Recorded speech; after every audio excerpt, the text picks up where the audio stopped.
Right then. Well, hi everyone, and thank you very much for watching or listening. And today it's Liam Hartery back with you with another episode of a Simply Inspired podcast. And boy, oh boy, have I got a special guest for you today. Today's guest is Mr. Stephen French, and what an honor it is to interview this man known as the devil. Now, one thing I'm going to put across straight away to our audience is today we're doing things differently.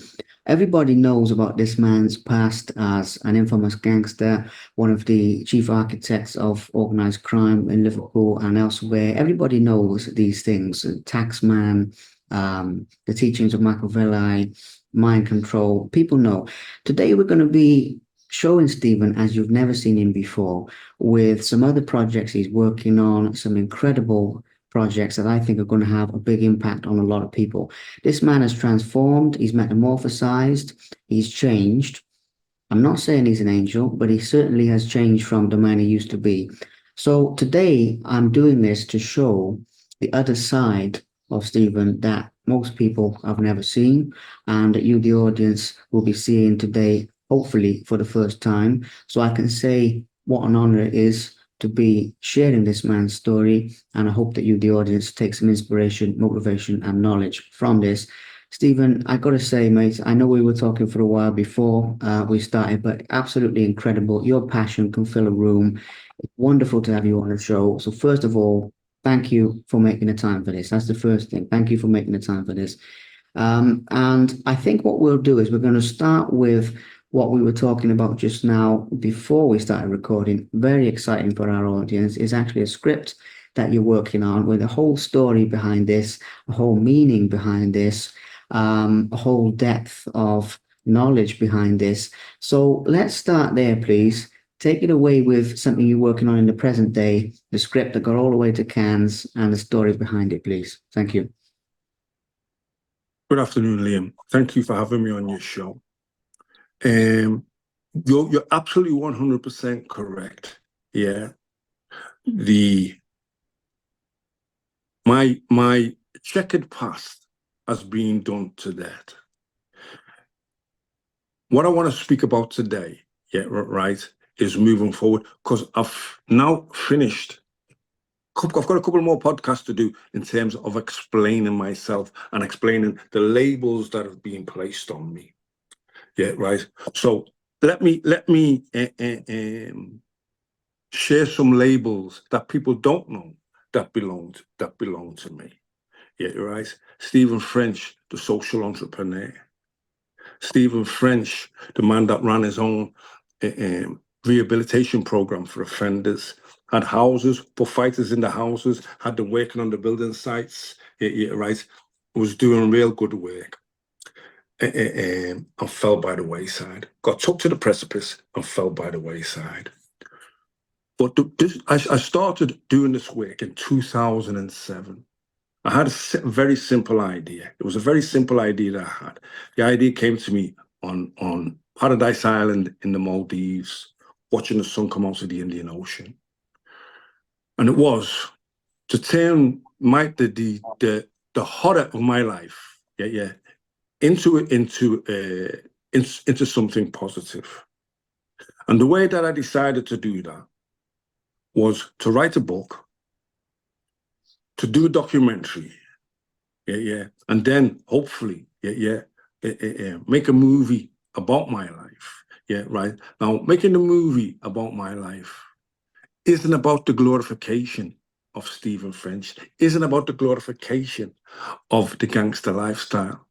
Everything has been a means to an end, because I'm an incredibly pragmatic individual. Yeah, I'm extremely organized. I'm a very talented man in terms of creative ideas. Yeah, and being able to schedule an idea, and see it through to fruition. So we wrote the book. The book sold 45,000 copies. We was approached by Zigzag to do the documentary with Danny Dyer. We did season 1, episode 1. The most viewed, voted the best of the series. This isn't about boasting or bragging. these are the things that happened. Then as a result of that, yeah, right, lots and lots of offers came in. I was working with a guy called Peter Tismer. Peter Tismer wrote a script. Yeah, the script was called the 49th Laws of Power. You've got the 48 Laws of Power by Graham Greene. You've got the 50 Laws of Power by 50 Cent. And he wanted to put it in the middle. And basically, my movie, or the story of my life, right, is the story of, forget Generation X, forget the baby boomers, forget all those generations, the toughest generation, to ever grace the British mainland, right, is the first generation British-born blacks. And I'll tell you why. We call ourselves the Windrush generation. Anybody born between 1948 and 1971 is a Windrush baby. Yeah. We were young men in the 80s. My generation, was the last generation, Liam, to stand up to Tory tyranny. Yeah, we rose up. We fought them in the streets. We fought them in Toxteth, Liverpool, Moss Side, Manchester, Cheetham Hill, Manchester, Chapeltown, Leeds, Handsworth, Birmingham, Lewisham, South London, Tottenham, North London, and of course, the oldest Black community in the UK, Bristol, St. Paul's. We set this country on fire. Yeah, to have our voices heard and to take the foot of oppression off our necks. Yeah. We were the generation that did that. We were the generation that brought Maggie Thatcher and her boot boys to heel. In order to quell the ferocity of the Toxteth uprising, yeah, CS gas was used on the British mainland for the first time. Inside that rich tapestry of everything that went on, in the story of the Windrush generations, is also the story of Stephen French, aka the devil. And it's the story of Stephen French and his transformation from the devil to the fighting preacher. Because I am now Stephen French, the fighting preacher. I've been lambasted. I've been ridiculed. I've been accused of being a rapist of men, boys, women, girls, and my own 18-month-old baby. Yeah. All of it fabricated, all of it to tear me down. All of it, right, to bring this big black nigger to heel. And in 2007, when 2008, the documentary came. 2010, we went down to Cannes Film Festival. We had a script, and Joe Carnahan read the script. He said, the script is it's a good script. It's a good story. It needs a little bit of a rewrite. And the name needs to be changed. Yeah. I wasn't there. My agent went, yeah, and he told my agent, I know the guy, I know who it is. The film needs to be called Frenchy Urban Legend. Now, my knockers and those that like to see me and do me down will be saying, yeah, that's just about his ego. That's just about his arrogance. That's just about his self-glorification. So let me tell you why I wanted to make a movie. It's well documented that my brother was murdered, Andrew John. Yeah. The skid marks and no marks that follow me on social media, they even come on and say, he's not your brother. Yeah. Well, yes, we weren't related by blood. Yeah, yeah. Blood makes people related. It's loyalty that makes people family. Yeah. And it was his death that was the catalyst for me to want to change. Yeah, people don't understand. Yeah, right. That I stopped being the devil in 1994 after the birth of my first daughter. I only wrote everything in 2007 because I went to work, made a fortune when I went to work. Was going to buy an American green card and go and live in the States. But I decided that I wanted to give something back. I decided, yeah, right, that I wanted to help an endangered species. An endangered species is a black male under 25 in the Western Hemisphere. Yeah, we're killing each other at a prolific rate. Prolific. Yeah, and I wanted to stem that killing. I wanted to do something about that killing. Yeah, and I've never been a guy to approach the government or approach anybody and say, oh, please, can you help us? We're poor black people. Can you give us some money? No, fuck you and fuck the horse you rode in on. Yeah, we'll do it ourselves. Yeah, right. And this was the idea behind doing the book, doing the documentary, and making the movie.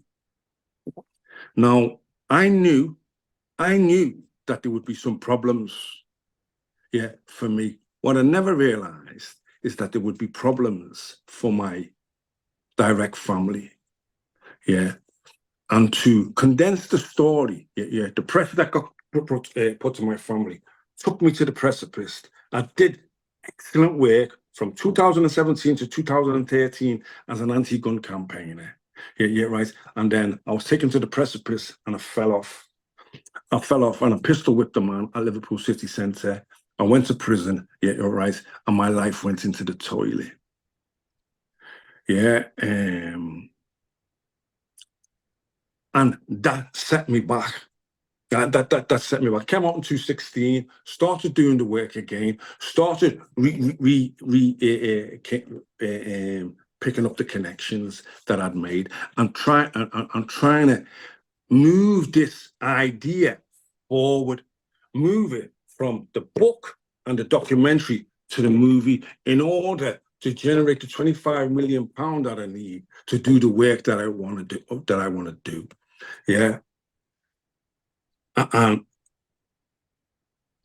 started to get momentum again, yeah, through social media, yeah, right, and through the work that I did and the videos that I was doing. I used to do a Sunday sermon, yeah, as the fighting preacher, and I would tackle social issues of what was happening in the day, and basically what was happening in Merseyside, and the malfeasance and corruption, yeah, right, that has children and not a screen going to bed hungry with no lights on. Yeah. While our elected representatives are lining their own pockets. Yeah. And not delivering an infrastructure to the broader community that everybody can tap into and provide for themselves and their families. Basically, yeah. on what you call a micro scale in Liverpool and a macro scale in the country as a whole, yeah, we've been screwed over by our elected representatives because they're not interested in we the people. Yeah, they don't serve we the people. They serve their own paymasters. Yeah. Now, I could get the picture down up there of two of my heroes. Yeah. Muhammad Ali and Malcolm X. I'm from the school of Malcolm X by any means necessary. Yeah, right.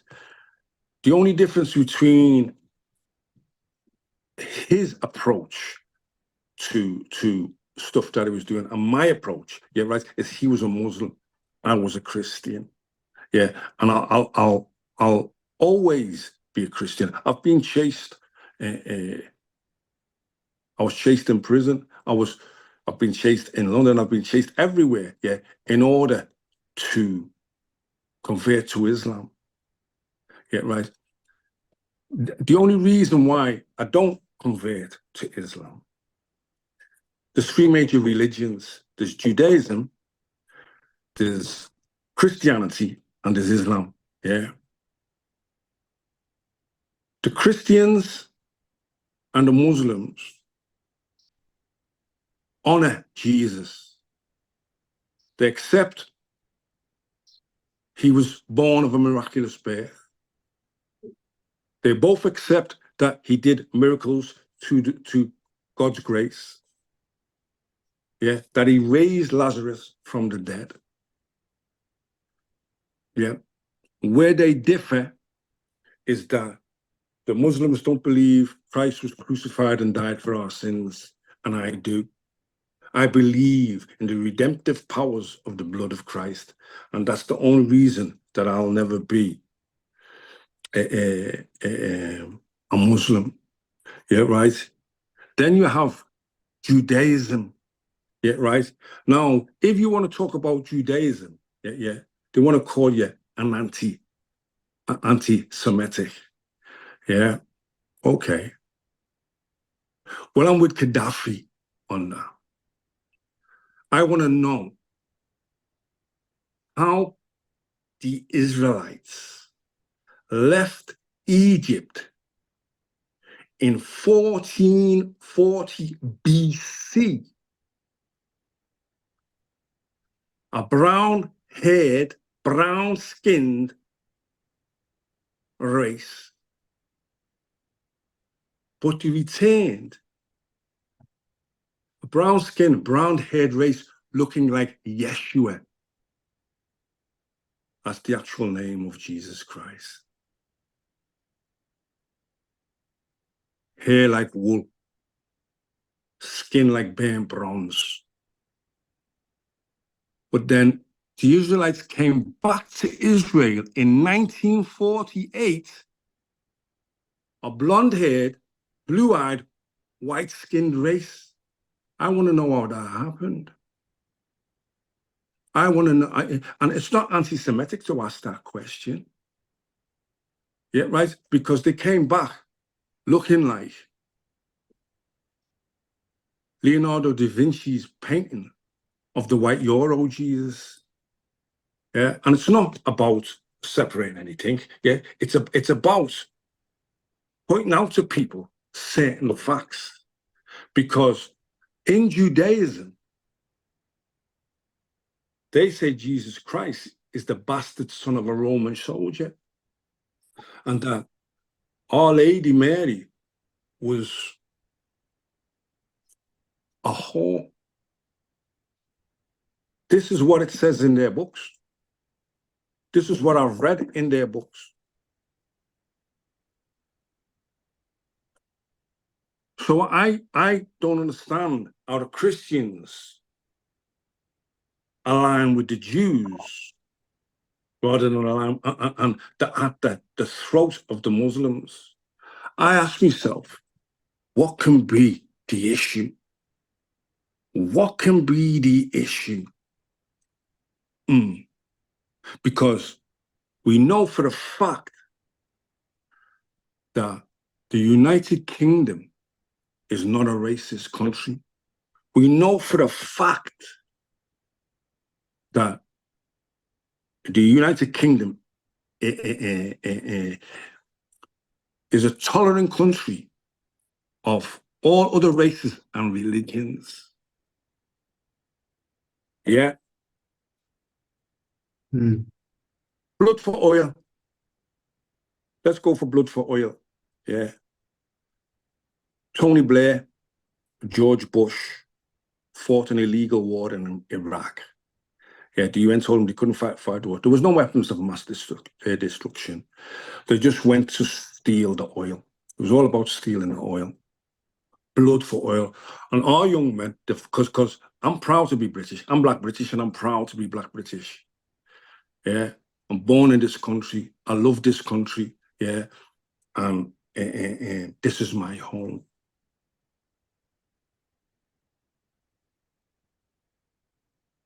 So British and American foreign policy and the greed of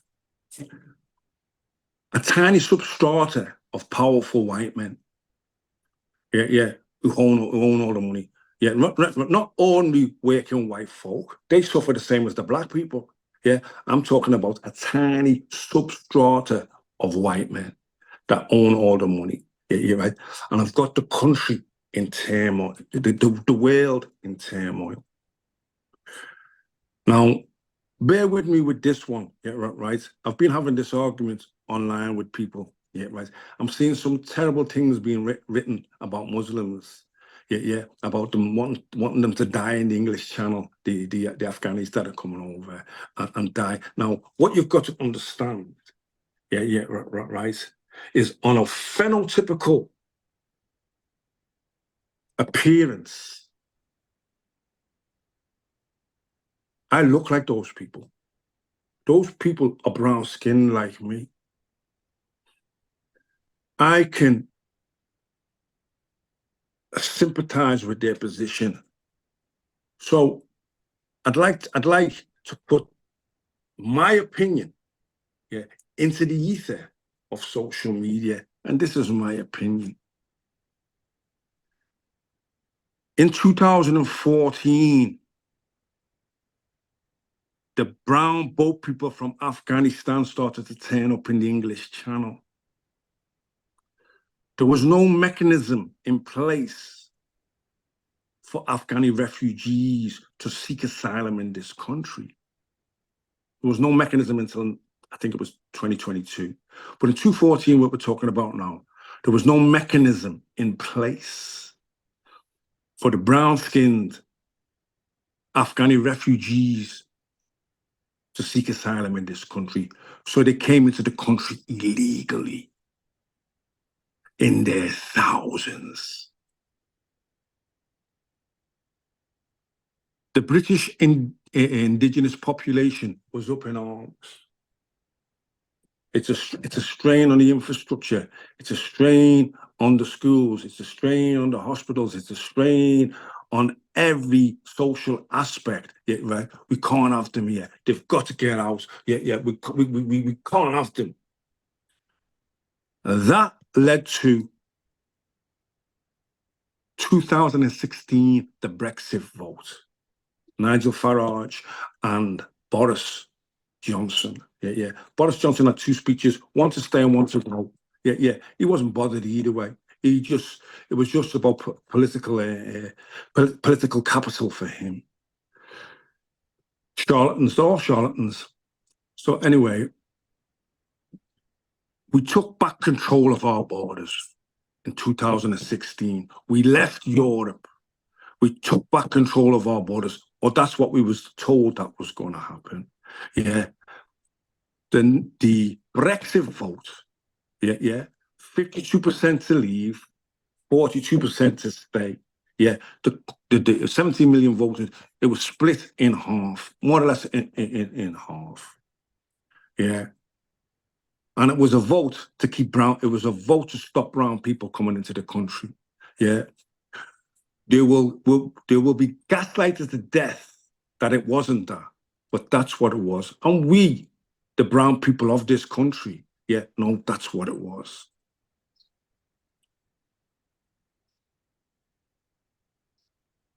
Move forward 8 years to 2022. Vladimir Putin invades the neo-Nazi regime in the Ukraine. They overthrew the democratically elected government with the help of America, and they put in a puppet leader, yeah. And Vladimir Putin, yeah, had said after 1991, yeah, when Gorbachev allowed Germany to reunite, Thatcher, Reagan, Thatcher, Clinton,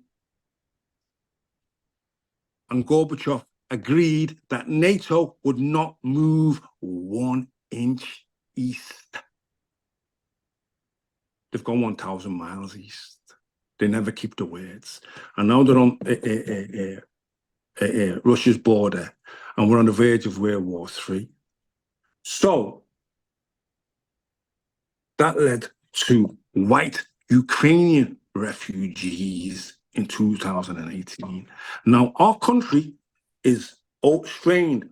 We've took back control of our borders. Yeah, we don't want no immigration. We don't want nobody in. We don't want nobody coming. All of a sudden, the borders are flung open. And we're offered £350 a month if we take a Ukrainian refugee into our homes.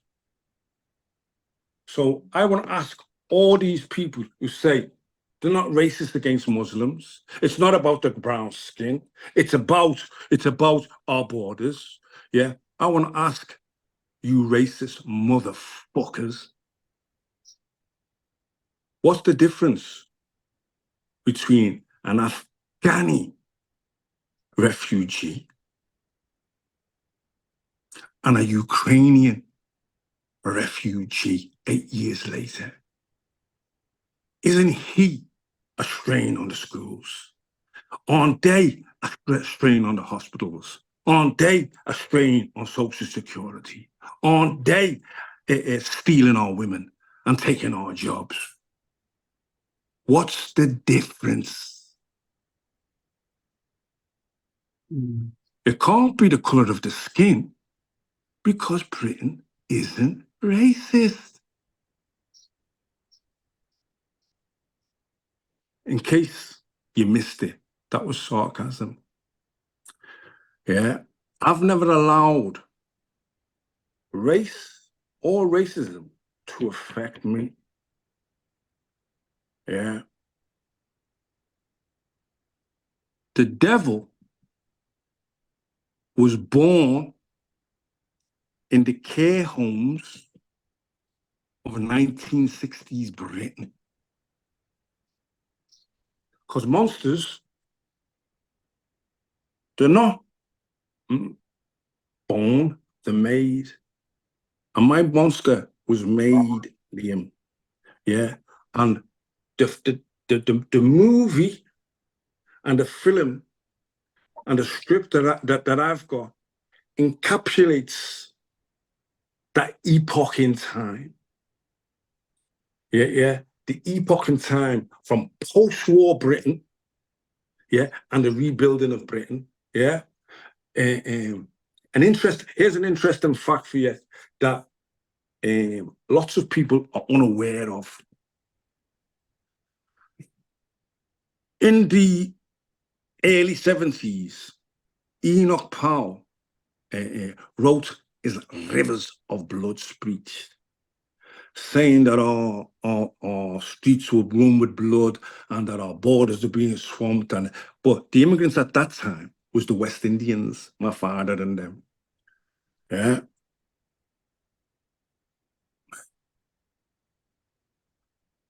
In 1961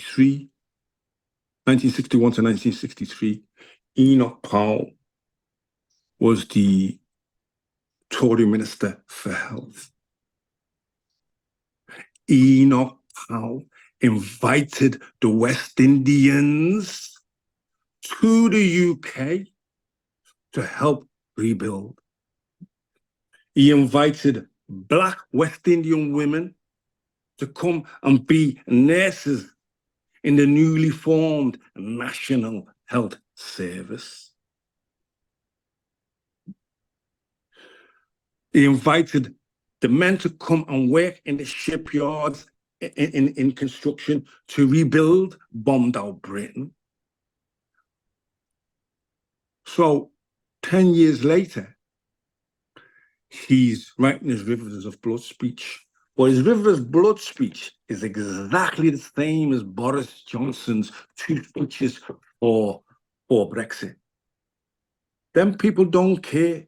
He's lauded now, yeah, right, as some hero, yeah, right? And the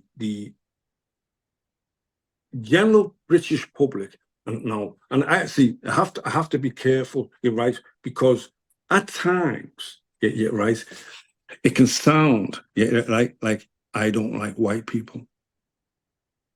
It can sound like I'm a racist. Well, I'm not a racist. I'm pro-Black, anti-racist. I have plenty of white brothers. I have plenty of white friends. Men that have been in this house with me, slept on that couch there. Yeah, I haven't got a racist bone in my body. Yeah. What I hate is white racists. What I hate is the willful ignorance of being gaslighted to death.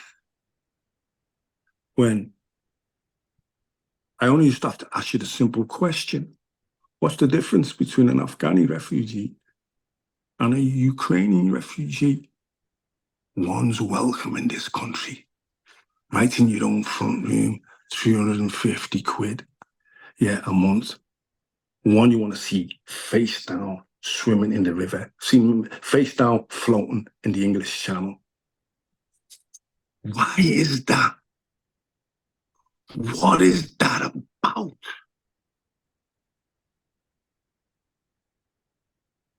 I too believe in border control. I too believe that we need regulation on immigration. I too believe that illegal immigrants in the channel should be stopped and sent straight back. But I can hold these beliefs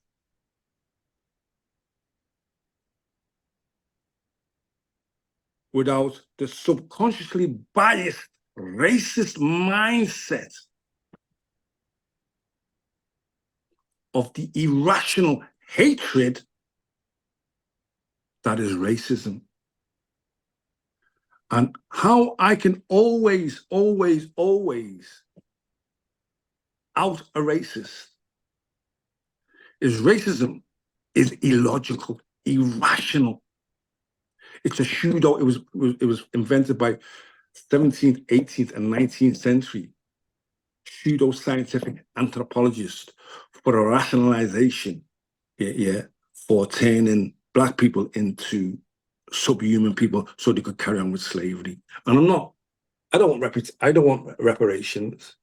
I'm not crying about slavery, slaves. I've never been a slave. And I don't know any white people that have owned slave. I'm prepared to move on from that. But stop telling us that it hasn't found a home in the 21st century. Here's another interesting fact.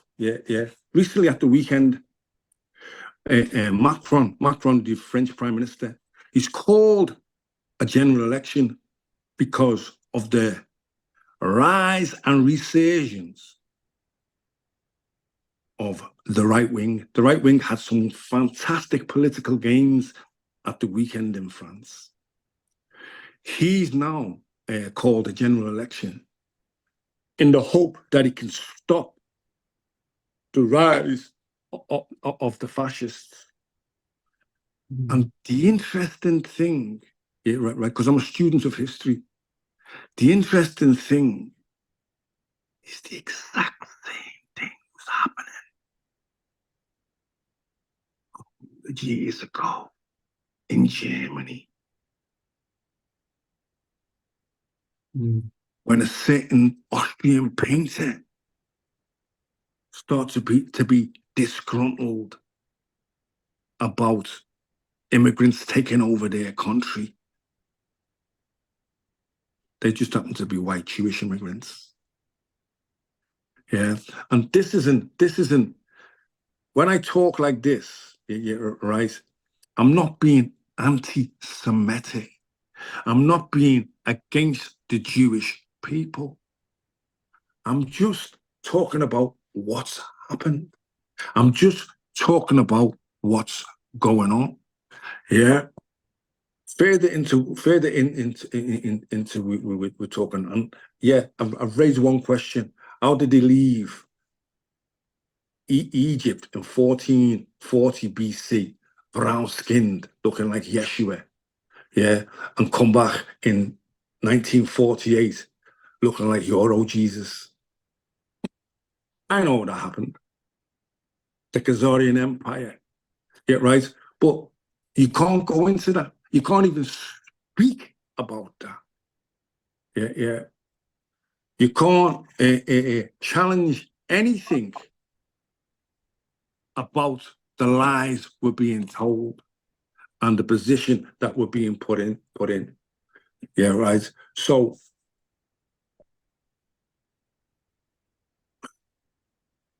I was born in this country. When I was born in this country, yeah, I was born into a war zone. Yeah. My community, we couldn't come out of it, yeah, unless we came out of it in a gang. And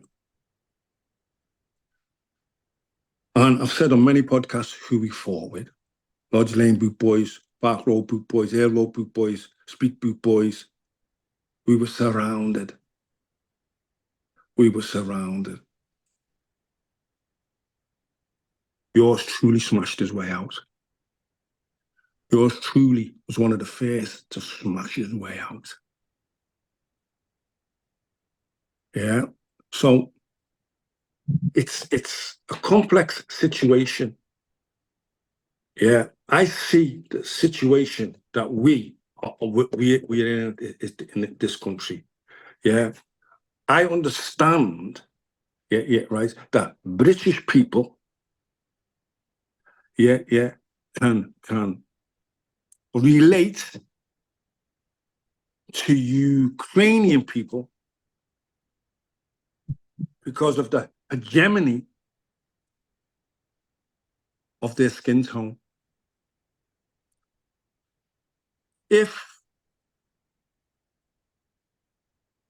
I was in the airport, yeah, and there was an Afghani, an Iraqi, and a Palestinian in a queue, and I stood in the queue with them, yeah, I could pass for an Arab. I've got hegemony with these people through my skin tone. So I see it through their eyes. I see what's going on through their eyes. Yeah. Because we, the British-born blacks, listen, the British-born blacks, first-generation British-born blacks, the Windrush generation, yeah, we were something else. Yeah, we were something else. We went to school with the English. When our parents came here from the West Indies, they believed that the streets were paved with gold and that this was the motherland and that they were going to be welcomed. Yeah. They set us on fire in New Cross, burnt 13 of us, 1980. Yeah, nobody was ever found. Yeah, in my own city. Yeah, the legend that is Willie Osu, murdered, outnumbered by white racists. Liverpool's not a racist city. My other friend, Stephen Cole, in the Farmer's Arms, 30 of them running, chopped them to pieces in front of his wife, calling them all the black bastards under the sun. 94. 2005, I think it was. Yeah. Anthony Walker, outnumbered, murdered by white racists. Yeah. And Liverpool's not a racist city. The gaslighting and the willful ignorance drives me crazy. Now, on the flip side of that, it's just like the Brexit vote. 52% wanted to go, 42% wanted to stay. There's half, I'd say half, the British population, indigenous population, yeah, isn't racist, don't have a racist bone in the body, hardworking, decent people, yeah. But then there's an element. I was speaking with my cousin today. There's an element, yeah, right, that the irrational hatred, yeah, is it's ingrained in them. It's ingrained in them. I was watching a video online. This brought it really home to me. Yeah, I was watching a video online of a young white girl about 3 years of age. Yeah, and she stole a packet of cakes. And her mum, it's obvious she's got cake crumbs all over her mouth. It's obvious she rubbed the cakes, and her mum's quizzing her over the cakes. And she says, "No, mum, a man came in and he broke in and he took the cakes and he robbed the cakes, and then he left." And so mum says, "A man come in and took the cakes and left." And the 2-year-old kid goes, "And he was black." She's two, man. Yeah, it was hilarious. It was actually funny. Yeah, right. But it's also an indication of what's been spoken about in that house. Yeah, because this is why racism still exists. It's passed from father to son. Yeah, it's a social disease. Yeah, race is a social social construct. Yeah, there was no white people until 15th century. I think the Portuguese came up with the racial categorization of the races, and the Africans. It was decided that the Africans were subhuman. So these are the issues. Now, what you have to understand here, right, is it's all about division. So I've always seen this stuff. Yeah, right. So what I was attempting to do, yeah, right,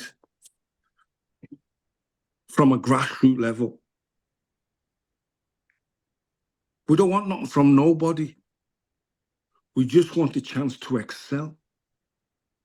We just want the chance, yeah, right, to develop, to do our own things. Now, Stephen, can I cut in with something there a Of minute? course you can. It is relevant. One of the things with this is we've been talking about the bigger picture in a very profound way. But as I understand it, as we were talking about before we started recording, you've written how some of these things affected you personally in your book, The Devil Decoded, and you've touched upon how you broke your way out of this system personally, but also how the trauma of some of these institutions affected you. Now, I don't know how deep you want to go into that because it's quite a personal thing and I respect that. However, I do feel that it's relevant for other people out there who may have being in trauma. So I'm changing the subject slightly, but I hope you can see how it connects because of the way that these institutions, these mindsets, these viewpoints influence you personally. As I said earlier, not dwelling on any of the gangster stuff, more dwelling on how you have personally healed from some of these experiences. You can understand the linkage there, please. Listen. I understand the question. Yeah. So let me answer it this way. A more robust man than me you'll never meet. Yeah. There's do you know what a pachyderm is? Yeah, Well, it's a group for those that don't know, yeah, a pachyderm, yeah, is a group name for thick-skinned animals such as a rhinoceros, an elephant, an alligator, and a Stephen French. Have a very thick skin, yeah, right? And I thank indirectly the care homes of 1960s Liverpool, because the beatings and the abuse and everything that I took in there, yeah, made me a hard man. Yeah, equipped me for a hard, physical, violent life. Yeah, because we keep getting told, yeah, right, violence is wrong. Violence doesn't solve anything. Yeah. Tell that to the Americans. Yeah. Tell that to the people dying in Ukraine. Tell that to the Israelis. Yeah. Mowing down the Palestinians. That violence doesn't work. Violence works. I know violence works. Now, with regards to my own personal trauma, you're correct in saying that I've wrote a book called The Devil Decoded. I've actually got a publishing deal. It's the second book. It's the sequel, yeah, right, to The Devil, written by Graham Johnson. Yeah, in conjunction with me. He wrote it in the third person, so it sounds like it's me. All my stories, but he pieced the book together. Yeah, The Devil Decoded. Yeah, is my own personal story. Yeah, of how I have psychologically stripped myself bare. Yeah, right down to my own framework in order to rebuild myself as the man that I always knew I could be and a man that I always wanted to be. I have decoded the devil that I was made. Now, when I say I was made the devil, yeah, you're right. Let me specifically say it was also some extremely poor choices made by me. Yeah, I made some extremely poor choices in my life. Yeah, you know, I'm now in a position where I'm making better choices. Yeah, and if anybody that follows my Facebook posts, yeah, right, I write, yeah, because it's very cathartic to me. Writing and sharing the stuff that I share, yeah, right, is like therapy for me, and it releases the negative emotions. And as I write a paragraph, yeah, it dissipates. So trauma, childhood trauma, yeah, creates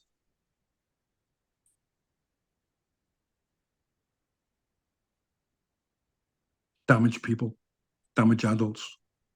Yeah, I know I know I'm highly articulate, very educated, but I also know that I'm a little off kilter. Yeah, right. I have mechanisms in place, and one of the mechanisms that has really helped me, is psychoanalytical therapy. Yeah. When I came out of prison in 2016, yeah, I was 56 years of age. Yeah, I had a new baby, and I'm trying to be a single father for that baby. I'm trying to, but my checkered past stood against me. So I decided on my own personal rehabilitation program and to address my offending behavior. I used to believe therapy was rubbish. I used to believe mental illness, you was weak if you became mentally ill. I was 100% that guy. Yeah. But then when I was accused of rape, yeah, put in all the papers, put on the radio, placed in prison, yeah. Everybody baying for my blood, yeah. Attacked from behind with a snooker ball, yeah. The malfeasance that took place, yeah, with the police, DC 4849 Lucy Neal, yeah, a most pernicious, corrupt police officer, yeah. Chief Crown Prosecutor Siobhan Blake and the stunts that was pulled in the codes of practice for the CPS in order to see if there's enough evidence for something to go to trial. The exculpatory evidence is evidence that clears you, was buried. It was buried in the jail with me. Yeah. What they tried to do, right, was they gave me a district judge, QC, Dennis Watson, QC, Dennis, the youngest QC ever. Yeah, right. Now, Dennis Watson is a stalwart for the system. Dennis Watson is given the cases that they know are awkward, yeah, right, to steer them to get the person into the dock, into the jail. Yeah, right. Because the British criminal justice system is in crisis. The British criminal justice system, yeah, is institutionally racist. The British criminal justice system, right, doesn't have enough money in it, right. The British criminal justice system is in crisis. The British criminal justice system has taken the American model, of plea bargaining. Yeah, you get told of British barristers, we don't do British prosecutors, we don't do deals with criminals. Yeah, but they do deals every day. Yeah, and they load a load of charges on you that they know are not going to stick. Yeah, then they say, well, we'll drop all those charges if you plead guilty to that. Yeah, if you plead guilty to those, it's a racket. It's a racket. Yeah, right now, they're not my words. Read David Lammy's white paper, September 2017. Yeah. Read Lord Gifford's white paper, circa 1989. Read Lord Macpherson's white paper, circa 1999. yeah, and the Stephen Lawrence debacle and the racist police officers, yeah, because I've read them all. I've read them all several times. I'm a voracious reader, yeah. I read 3 books. I've got 4 books there. I read 4 books, 3 books a week. Now,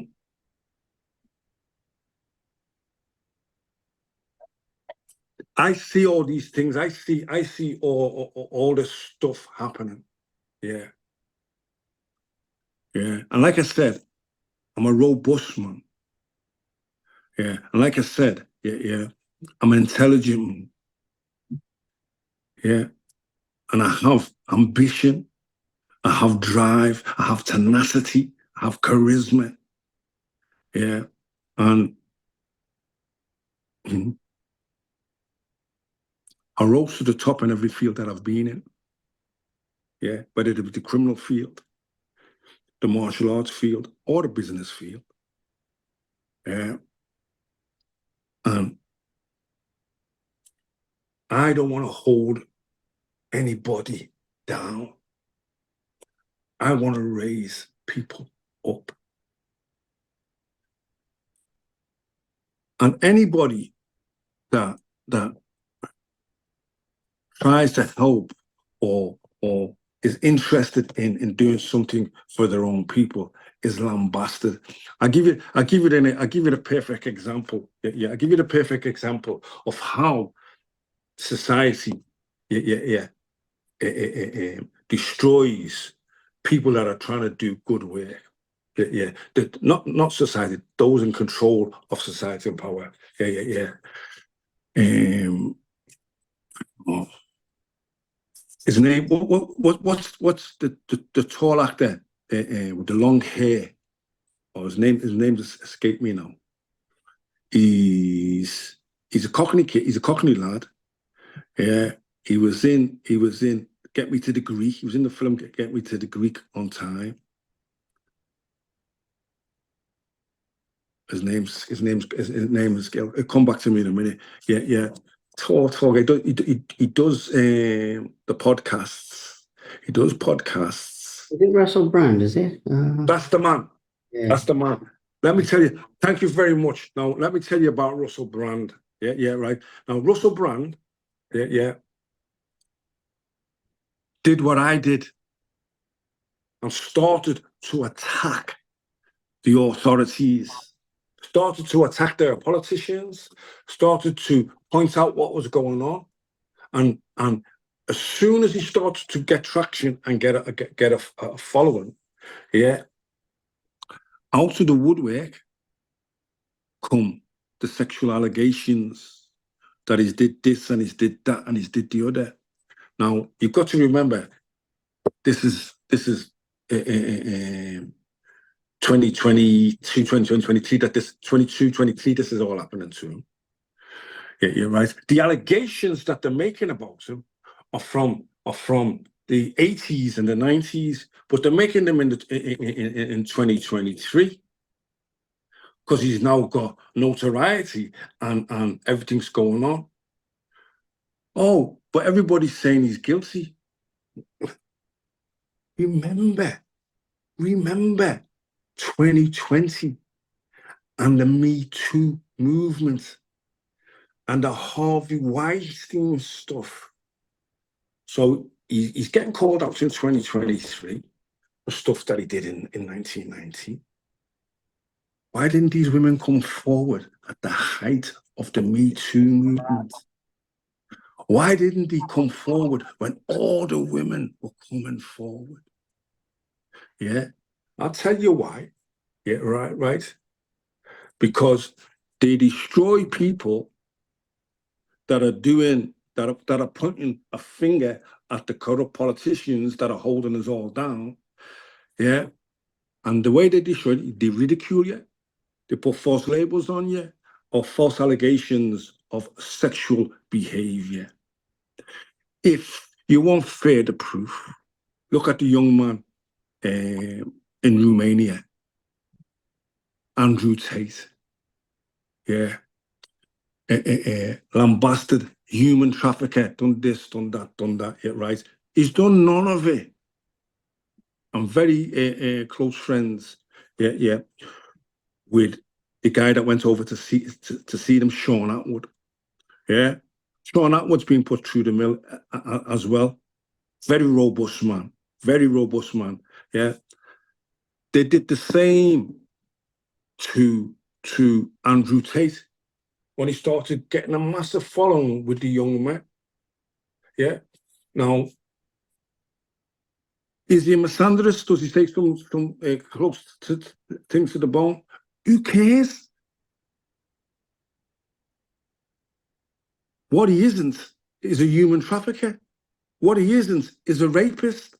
What he isn't, is a criminal. But just because, right, he's going against the mainstream, they've tried to crush him. But yeah, he has the robustness of that all martial artists have, an inner self-belief and an inner self-confidence and an inner strength to take on difficult situations and weather those storms. Yeah, and I think that young man will be all right. I think him and his brother will be all right. Yeah, because there's no evidence. It's just why to draw it out. And this is the stuff that concerns me. Yeah, right. So I, as an individual, I, as an entity, the Kazuna Increase the Peace Trust and my charities and the stuff that I've been involved in the past. Yeah, I've took a break from everything. I took a break from it. I took a break from everything from 2020 to 2023. I was exhausted. Yeah, I was diagnosed with a complex post-traumatic stress disorder. When I was going to see the therapists, right. I went to the doctors. They wanted to give me antidepressants and drugs. I'd self-medicated too long with cocaine and cannabis myself. It's one of the reasons why I fell off in the first place in 2007. In 2013, I was doing copious amounts of cocaine. I'm still doing that work. I'm cocaine free now. I was drug tested by Liverpool Children's Services, and I got my results back on the 5th of December, 2023. No cocaine, no weed, no nothing. Yeah, right. Because after the birth of this child and me moving down to London, I have cleaned up my act 100%. And I'm not saying I'm a goody two shoes. I'm not. Yeah, a good man. A good man. Is a dangerous man. Yeah, a dangerous man is in control of his faculties. Yeah, a good man that's weak and willy-nilly isn't any use to anybody. Yeah, Absolutely. you have to have a certain amount of presence and danger innate in you. So it's how I've survived. Yeah, I have a presence. Yeah, and I have a fearless nature. I've finished, Liam.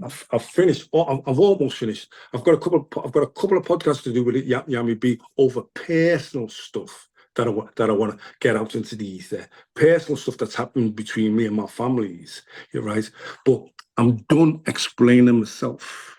Yeah, right. For years, they tried to label me a police informant. Yeah, that for years they tried to label me a snitch. Yeah, I did Terry's podcast. Can't remember the second name now. Terry from the Rise of the Foot Soldiers.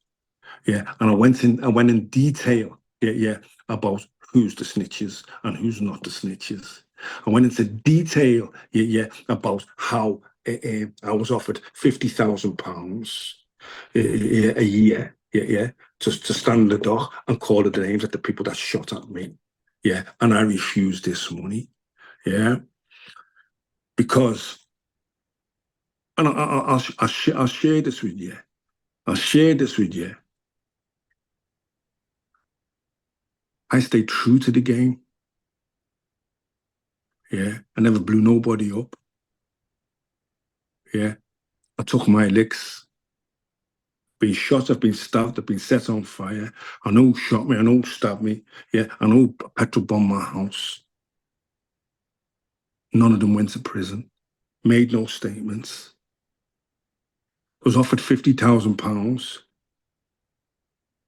to inform on Kwame Terry and the young men that had tucked it by the balls. Look up his name, and you'll see that he ruled the streets that I used to rule by fear and respect. The police wanted to put them away. They wanted me to help them. I refused to help them. 6 years later, they got about 150 years jail between a lot of them. They're all in jail now. Guns, they were a dangerous crew. I took them on by myself and undid them. I undid them by myself. There's another aspect to this, though, Stephen, if I may bring this into the picture. Obviously, as a very mentally strong individual, and as you said earlier, very robust individual, and the mental strength, the will of steel, all of the things we've been talking about. Does your faith play a role in that now? Because I don't want this one to sound cliche, but as I'm listening to you, I see the cross and everything, and you were talking earlier about Christianity. And it interests me because, on the one hand, taking everything onto your shoulders and fighting your own corner is a show of strength. But I'm looking at this from another perspective, that taking God into your life or having faith, as you said earlier, you're not the most religious person, but you did say you have genuine faith. You mentioned to me before we started. That takes a different type of strength, if you can see where I'm going with this, to accept that there may be something else more spiritual going on in our lives. I personally believe there is. I'm one of those people, but different people have different views. And without sounding cliche, because I don't mean it to sound that way and I'm not coming at this from gangster to preacher, I'm not coming at it from that repetitive notion. I'm coming at it more from the point of view of you having the strength to accept faith into your life and your opinions on that. Because as we come to the latter phase of this talk, it's something that I didn't want to miss out on, because it's something I believe will be valuable on two counts. One, valuable to you and showing a different side of you, but also valuable to our viewers and our listeners who may not have a good understanding of this other than experiences of the people who try to ram the Bible down your throat. And obviously, you're not one of those people. You're coming at this from a different perspective. Does that make sense to you? And do you mind touching on that subject a little bit? Not at all. And I understand perfectly what you're saying. Okay, so And I'm just turning a light on, by the way. for me, yeah, right. It's never been about religion. It's been about spirituality. Yeah, for me. Yeah. And I believe wholeheartedly, in the creator of the universe. Yeah, I believe in a higher power. My intellect, with my intellect, I can rationalize God out of the picture. Yeah, but I choose to have faith. If I have three powerful words in my life: love, light, and hope. Yeah, I was born in the dark. Yeah, my life has been a struggle from the dark into the light. Yeah, Look at me. Look at me. Look at me. I'm 64 years of age. Yeah. I colour my beard. It's the only vanity that I allow myself. I know how well I look. Yeah. I am chosen soldier of God. Greater Christians than me have seen that in me. I am a nigger. N-I-G-G-A.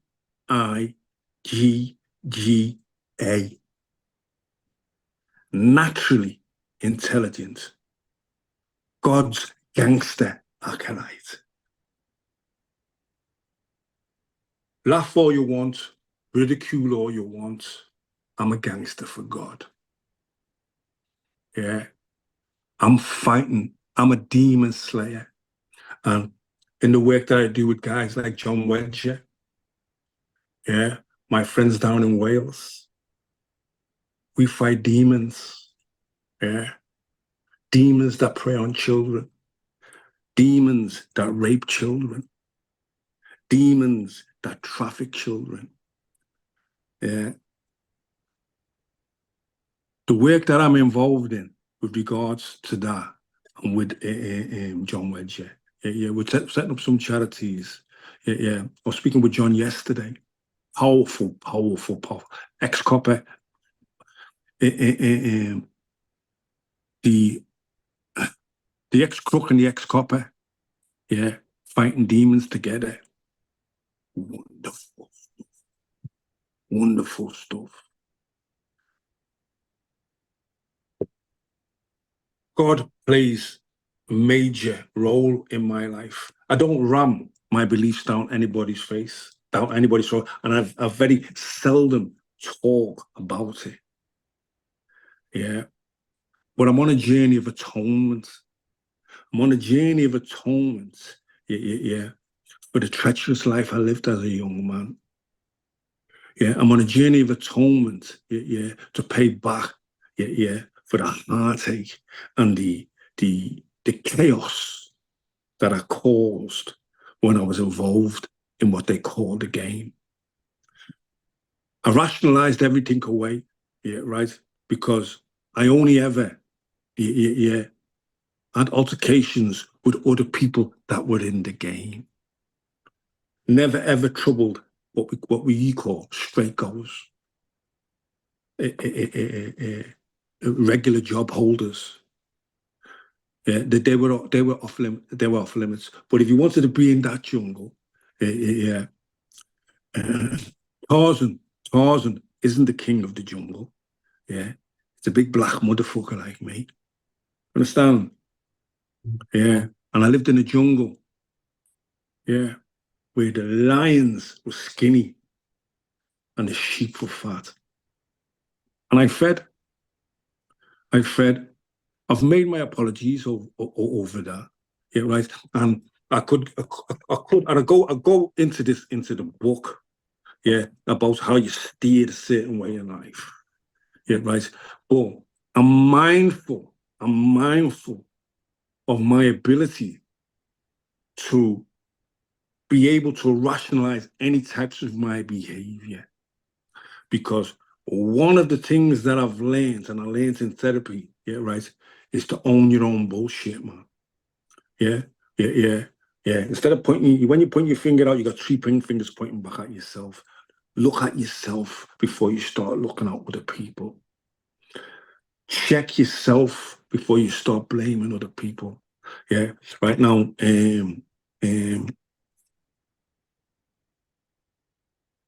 through no fault of my own, through circumstances of birth and the environment that I found myself in, yeah, I had limited choices. Yeah.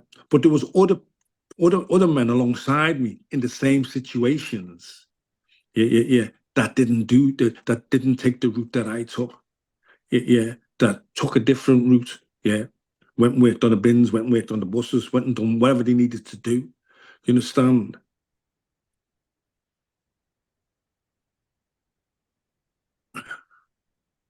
But there's a great book called The Plight of the Enlightened Man. I'm an enlightened individual. I see them for what they are. Yeah, I'm an outlaw.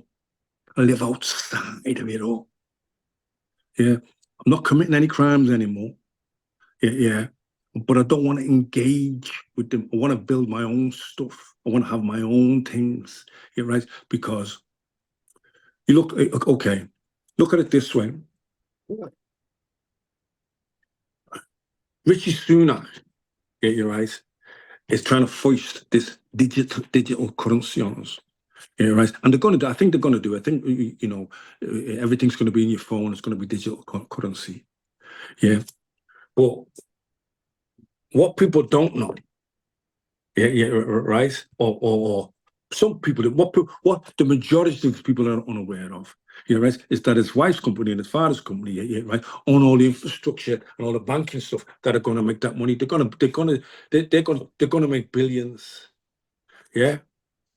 Now, don't listen to what they say. Watch what they do. Mm. Now, Richie Sunak has made 4 or 5 gaffes on the run. Yeah, walking out on the heroes, and he's purposely sabotaging himself and sabotaging things because he doesn't want to be a wartime prime minister. Mm. Yeah. Now, there's this. I think the American state senator's called Michael Johnson. Yeah, yeah. Michael Johnson claims we're already at war. Yeah, that the Ukrainians didn't have the personnel or the expertise to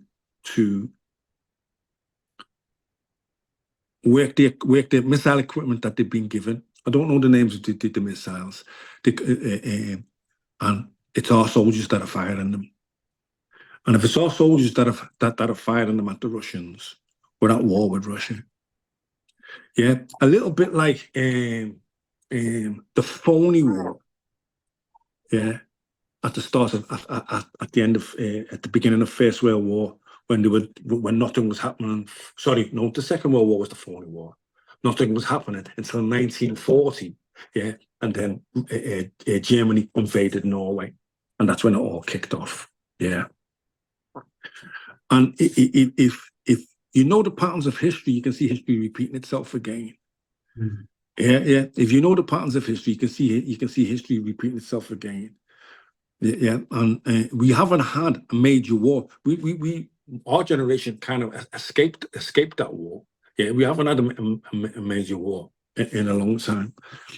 Yeah, and I'm also of the belief with the globalists. Yeah, you're right. I actually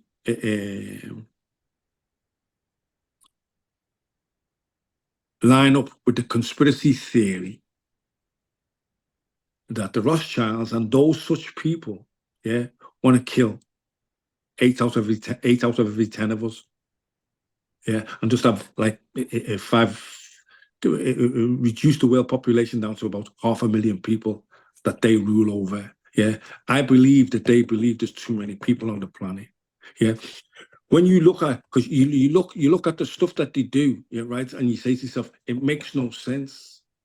It makes no sense because you think that they're supposed to be operating for our benefits, for the benefits of the constituents that they represent, but they don't.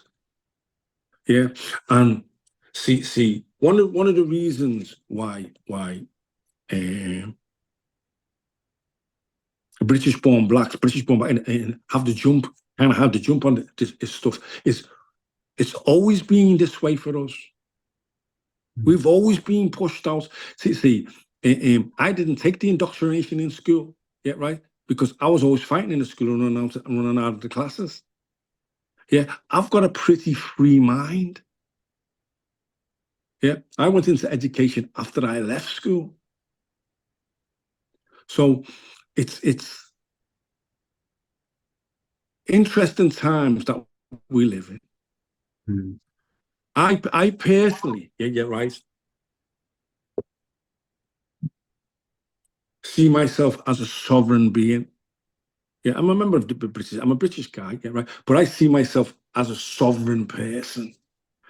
Yeah, and I look after me and mine. Yeah, and I try to help. Though I'd rather help than hinder.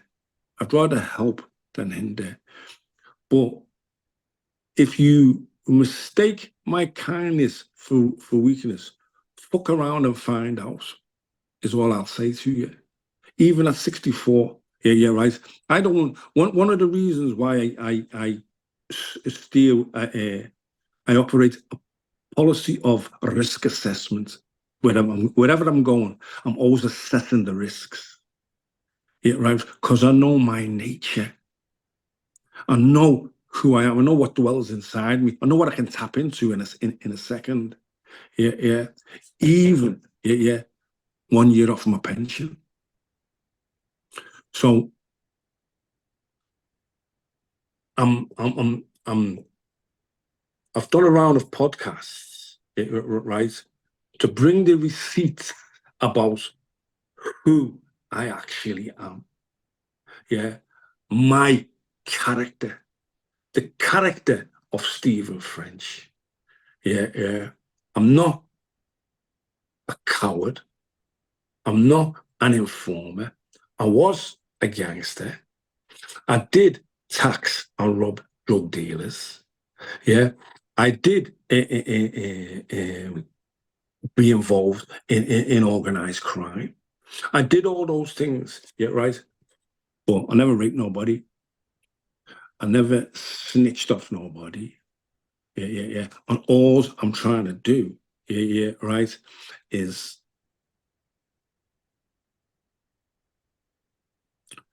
make life better for the next generation from a grassroots level. Because the only help is self-help. If we wait for these politicians to do it for us, we'll be waiting forever. They're never going to do it. Yeah. It's like. Do you remember David Cameron when he was prime minister and the Panama Papers? And he comes on TV and he says, I've got nothing in Panama, I've got nothing in Panama. No, no, no. And then 3 days later, you find his companies in Panama. Yeah. You, how do you know these people are lying? And it's not because the lips are moving. I'll tell you how you know these people are lying. And it's not because the lips are moving. It's because they're awake. They do nothing but lie. Yeah. And we're getting dragged. I can see us, yeah, getting torn, getting dragged into World War III. I just hope they don't set the bombs off.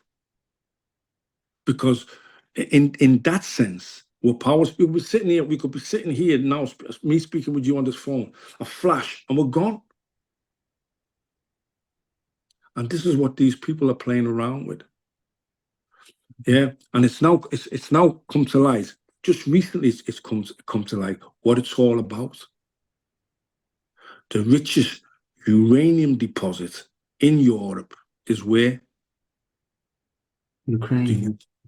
Correct. Yeah. Correct. Correct.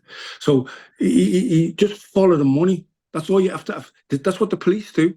That's how they catch all the criminals. Just follow the money. You understand? So that's all you have to do. So as just ordinary men and women living in the country, we don't have much power.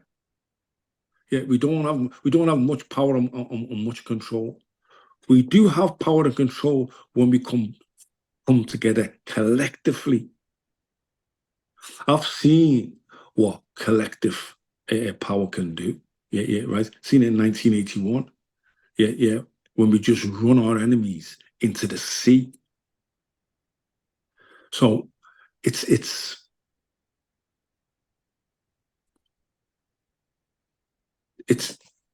difficult to negate all the hurdles without offending people. You're right. I spoke about racism today, yeah, right, because didn't want to speak about my gangster life. It's been done to death, but I spoke about it, right, because I have the ability and the articulation to just put it to you. Yeah, I know it's racism, yeah, right, just simply by Afghani refugees and Ukrainian refugees. One can come in, the other one you want to drown in the water. Why? One's white, one's brown. That's why. Yeah. It's a powerful message, my friend. It's a powerful message. Now, as I mentioned earlier, I'm going to have to go shortly in about 10 Okay.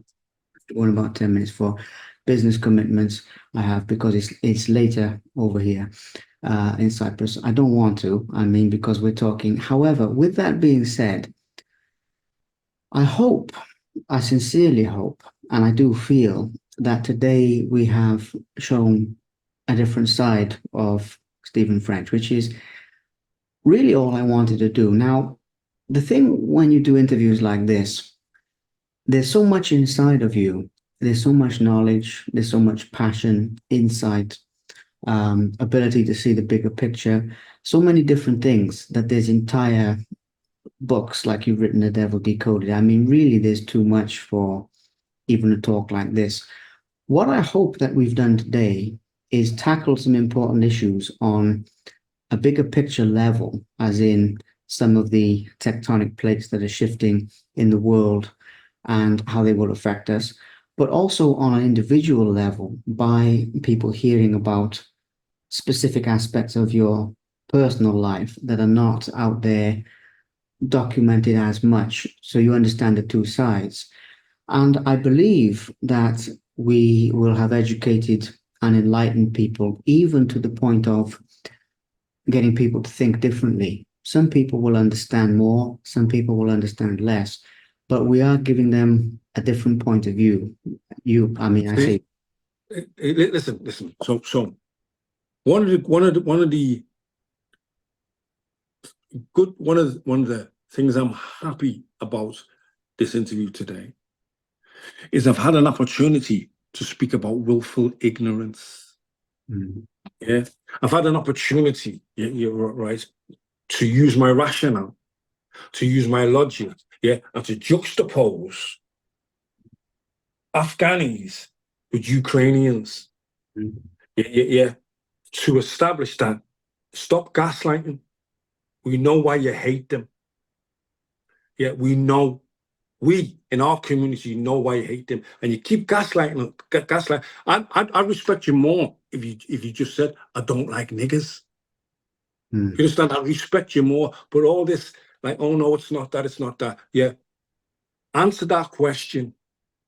Yeah, that it will be. See, it's difficult. Yeah, it's difficult. You're right, because now I'll speak about it. Yeah, right, from my white side. I've been speaking about it from my black side. The last 10 minutes now, you're right, in order for the people that are scratching themselves and pulling themselves that are going to be watching this, you're right, yeah, I'll give the counterbalance on it. The vast majority of people in the United Kingdom are good people, hard working, honest, getting on with their lives, raising the kids, yeah, taking them to school, doing the normal things, good, down to earth people. And they're terrified that their lives are being swamped. And I'll tell you why they're terrified that their lives are being swamped. My friend Dave Courtney died, and they had a do for him at the Blind Beggar, yeah, over Whitechapel way. And I think the tube station that came off was Whitechapel, yeah. And when I came out of the tube station, onto the main road, and the pub is just down, the Blind Beggar's just down the road. Yeah, it was like I was in Kabul. Yeah, I was even shocked. Yeah, so I understand the fear that the indigenous good British people are feeling, and they can see their way of lives. They believe their way of lives is eking away, and it's and the I see on social media they're making comments and writing stuff about the immigrants. Yeah. But they're not going to realize that people like me have got to read these comments that are born here. Yeah, right. Yeah, and it's egregious to my ethnicity. Yeah, when I see posts like we should let them all drown in the English Channel. Yeah, when I see people want men, women, children to die in the English Channel. Yeah, but they'll take Ukrainians into the house. That's what confuses me. Yeah, right. But I do understand. Yeah, I am in support. Yeah, of border control and immigration, and only letting refugees in that have been being vetted. Yeah. But take that element out of it. So I say take that element out of it. That's a bit of a high hope. It's not gonna get taken out of it. But I do understand. Yeah. But then what the indigenous British have to understand, yeah, that American and British foreign policy, yeah, that has been designed for a tiny, tiny substructure of powerful white men. Yeah, to line their own pockets. You understand? It's like um it's like I know everybody was disgusted with October the 7th and what happened in October the 7th to the Jewish people. It was an outrage. It was an act of terror. Yeah, and Hamas. Yeah. If they catch them, they need to hang them. But I traced that to its origins. I traced that, yeah, to Lord Balfour.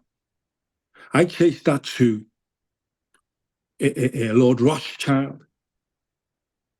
I traced that to the sinking of the Louisiana ship, when they said, look,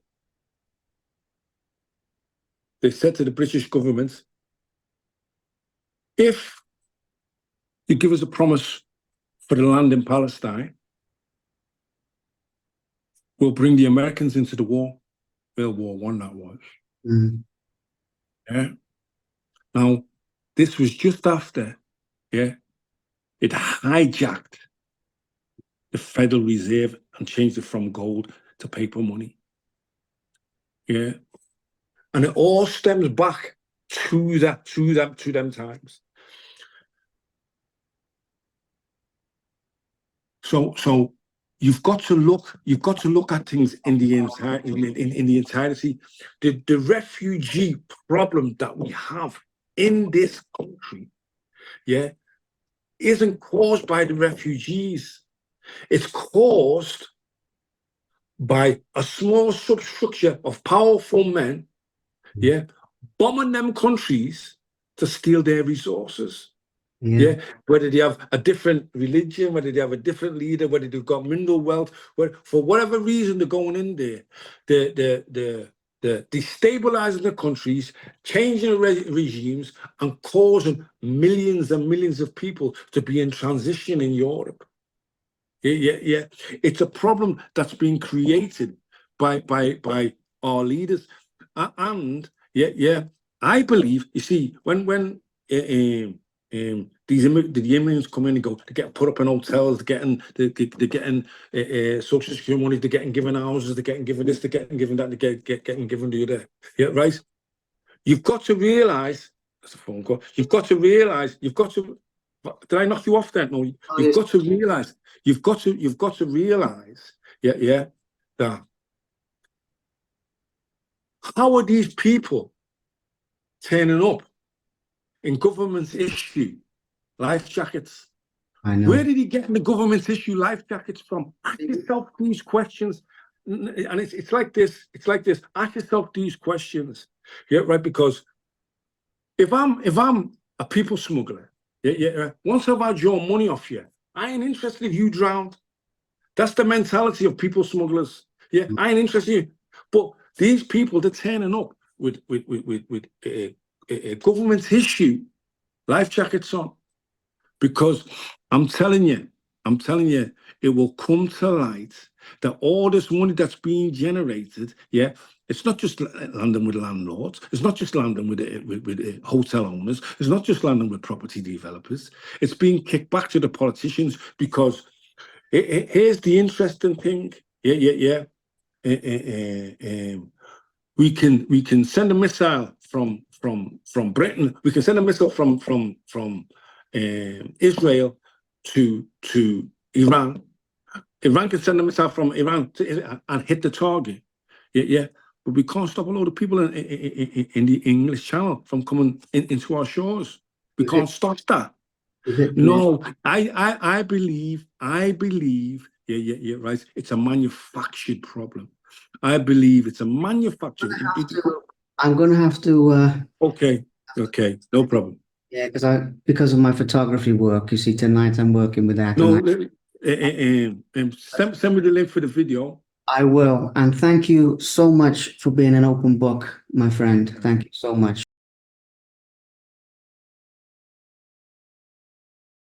Thank you very much for watching. Please subscribe to the Simply Inspired YouTube channel, and there'll be more videos coming soon.